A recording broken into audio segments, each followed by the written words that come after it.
Everything was discussed this evening in a very open and direct manner. There is no consensus today to officially, openly, and with endorsement, send troops on the ground. But in terms of dynamics, nothing should be ruled out. We will do everything necessary to ensure that Russia cannot win this war. I first note that there is a unity of views on this observation. That Russia continues the war reiterates its objectives of territorial conquest and has adopted a more aggressive attitude not only in Ukraine, but against all of us in general.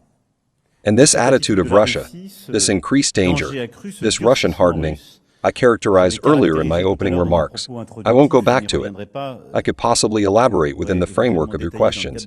It is the subject of consensus, unanimity among all the states present this evening. It is time to start a conversation about using the windfall profits of frozen Russian assets to jointly purchase military equipment for Ukraine.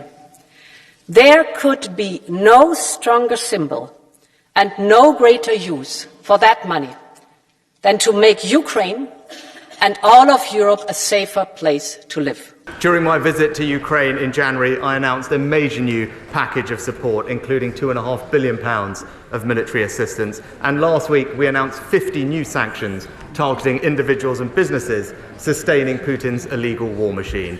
Our support to Ukraine will never waver.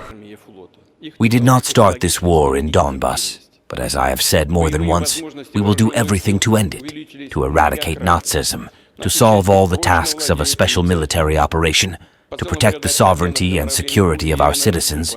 Strategic nuclear forces are in a state of full readiness for guaranteed use. We will not allow anyone to interfere in our internal affairs, the so-called West with its colonial habits. The habit of fueling national conflicts around the world does more than just hold back our development. Instead of Russia, they need dependent, depleted spaces where you can say anything. In essence, they would like to do to Russia the same thing that they did in many other regions of the world, including Ukraine, to bring discord into our home and weaken us from within. But they miscalculated.